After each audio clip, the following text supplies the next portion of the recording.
நம்ம நக்கீரன் டிவியோட தொடர்ந்து இணைந்திருக்க பெல் சிம்பிளை கிளிக் பண்ணுங்க. இது தமிழ்நாட்டிலே ஒரு விந்தையான அரசு நடைபெறுகிறார். செல்வி ஜெயலலிதா மறைந்து விட்டார். மறைந்தவர்களை பற்றி பேசுவது நாகரிகம் அல்ல. ஆகவே நான் மறைந்தவர்களை பற்றி பேசப் போவது கிடையாது. ஆனால் ஓரிரண்டு உண்மைகளை மறைக்க முடியாது. செல்வி ஜெயலலிதா மீது அண்மையிலே வந்த வழக்கு 1991 96 வரை முதல் 5 ஆண்டுகளிலே முதல் முறையாக முதலமைச்சராக வந்தபோது நடந்த ஊழலை பற்றிய வழக்கு. அந்த வழக்கை தடுப்பதற்கு, குலைப்பதற்கு, உடைப்பதற்கு எத்தனையோ முயற்சிகள் நடந்தன. ஒரு கட்டத்தில் அந்த முயற்சி வெற்றி பெற்று விடுமோ என்ற நிலை கூட ஏற்பட்டது. ஆனால் இறுதியில் உச்சநீதிமன்றம் அந்த வழக்கிலே தீர்ப்பு தந்தது. அந்த தீர்ப்பைத்தான் நீங்கள் குறிப்பிட்டு சொன்னார்கள்.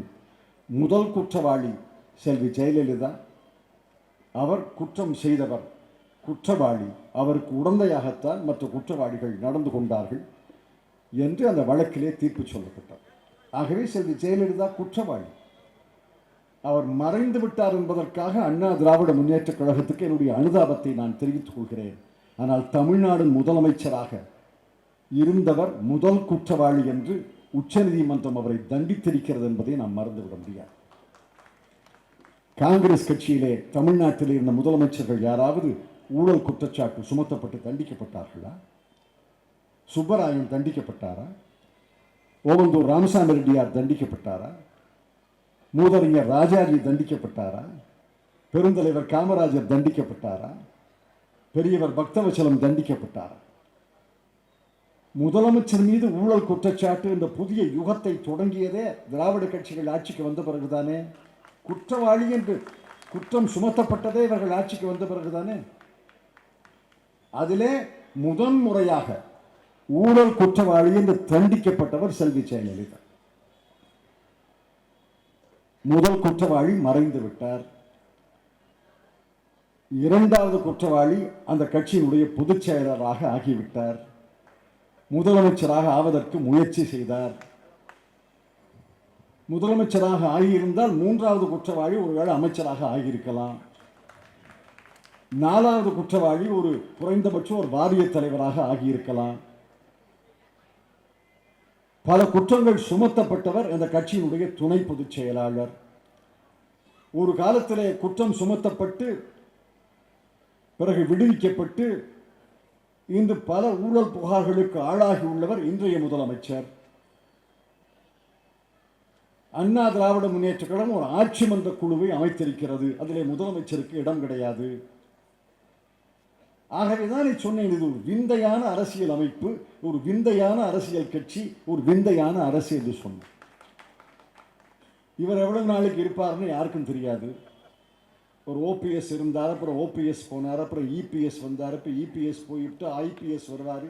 யார் வருவா யார் போறானே தெரியாது. இந்த ஆட்சி இன்னும் 4 ஆண்டுகள் 2 மாதங்களுக்கு தொடரப் போகிறது என்பதுதான் பிரச்சனை. கடந்த மே மாதத்திலே தான் இவர்கள் வெற்றி பெற்றார்கள். இவர்கள் சேர்ந்திருப்பதனுடைய நோக்கம் என்ன? நெல்லிக்காய் மூட்டை மாதிரி செதறி போயிருப்பாங்க. ஆனால் அவர்களை சேர்த்து வைத்திருப்பது கூவத்தூரிலே நடந்த மந்திரம். அந்த மந்திரம் அவர்களை சேர்த்து வைத்திருக்கிறது. செதறிவிட்டால் ஆட்சி கவிழ்ந்துவிடும். ஆட்சி கவிழ்ந்து விட்டால் தேர்தல் வந்துவிடும். அந்த அச்சம் தான் அவர்களை சேர்த்து வைத்திருக்கிறது. அந்த அச்ச உணர்வு எல்லாரும் சேர்ந்து இருந்தால் தான் என்ற உணர்வு அவர்களை சேர்த்து வைத்திருக்கிறார்.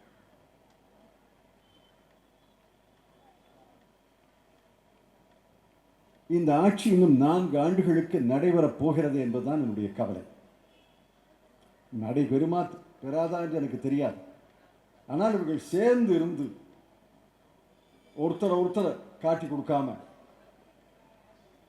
ஒருத்தரை குழி தோண்டாம, ஒருத்தருக்கு ஒருத்தர் பக்கபலமா, ஒருத்தருக்கு ஒருத்தர் ஆதரவாக இருந்தால் 4 ஆண்டுகள் இந்த ஆட்சி தொடர்ந்து விடுமே என்ற கவலை எனக்கு இருக்கிறது.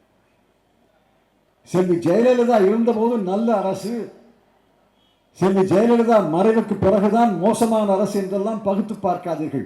செல்வி ஜெயலலிதா அரசு மோசமான அரசு, அவலமான அரசு, அலங்கோலமான அரசு, ஊழல் அரசு.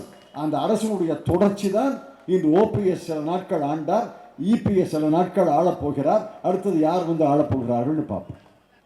நாளை தேர்தல் வருமா, 4 ஆண்டுகள் கழித்து தேர்தல் வருமா என்று எனக்கு சொல்ல தெரியாது. நாளையே வந்தாலும் மகிழ்ச்சி தான். நமக்கு நல்ல காலம் பிறக்காட்டியும் தமிழ்நாட்டுக்காவது நல்ல காலம் பிறக்கும்.